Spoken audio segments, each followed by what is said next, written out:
We're here at opening night at You Can't Have It All with the star, Jon Lindstrom. Welcome to Philadelphia. Thank you very much. Now, this was filmed in Philadelphia, correct? It was, yes. See, I knew that. April 2010. So tell us what this movie's about. You Can't Have It All is about a man named Paul Greco, that would be me, who is forced out of his own very lucrative company in midlife without having a family of his own, any significant relationships of his own, and suddenly finds himself with nothing to do. His older sister, played by Wendy Malick, who you know from Hot in Cleveland, a great show, you should watch it, decides to give him a dog. He's never had a connection like that in his life, so she gives him a dog. So he has to walk across the street for the first time in the 29 years he's lived in the apartment that he has, and gets to meet a young man named Andy, played by Chris Murrah in the film. Andy is a bit younger than him, and being a younger person has a different outlook on life, and Paul begins to not only see the world around him, but takes a new look at himself, and suddenly realizes that what he thought was happiness was really contentment, and begins to make changes in his life with Andy's help.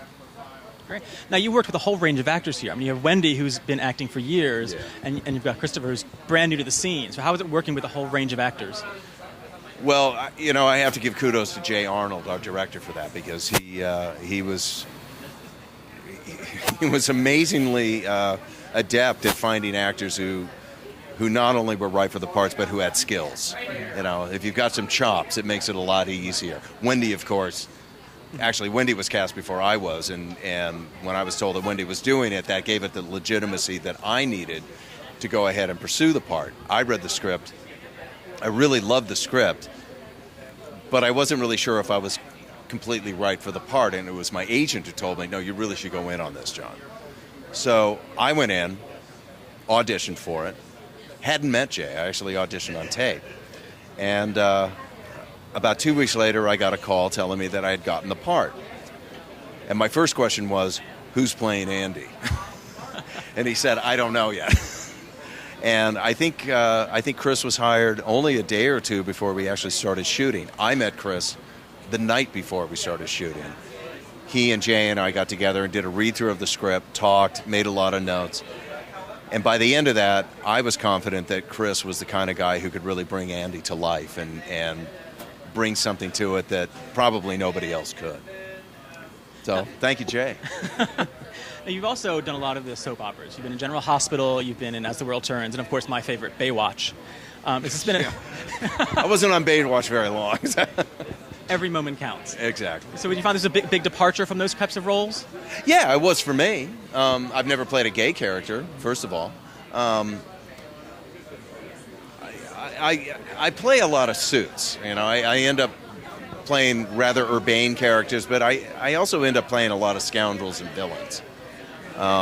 Even killers, for that matter. But this part, and it also being a romantic comedy, gave me the opportunity to just kind of stretch my wings in a way that normally I wouldn't have been able to even get a shot at. And so again, all I can do is thank Jay for that, because he was the one who said, no, I think John actually might actually have a little bit of a sense of humor in there. So filming in Philadelphia, what was your favorite part of Philadelphia? Philadelphia. The whole thing? The whole thing, yeah. It was just, coming here, we stayed at the Rittenhouse, which doesn't suck. My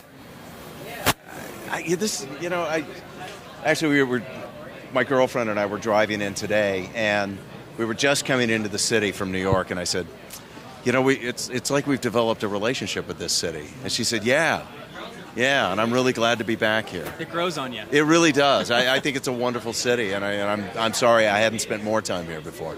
Well, you got to come back more often. We might actually get a place here and come to live for a while. Nice. So we're asking everyone, what is your favorite gay movie of all time?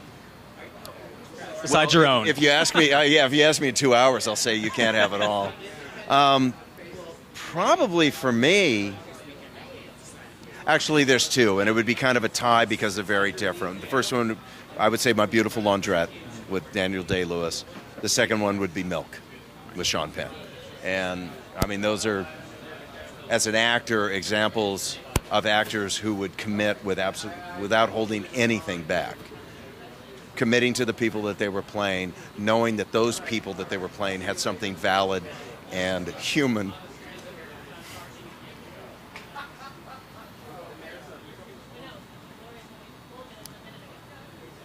Sorry, I get a little emotional about it. It's a very emotional movie, so I understand. Yeah. And that's why I wanted to do this. Well, great. We are glad to have you, and we hope to see you at the after party. Thanks very much. Thank I'll you. be there. Great. Great. Thank you. Thank you. Well done. Thanks a lot.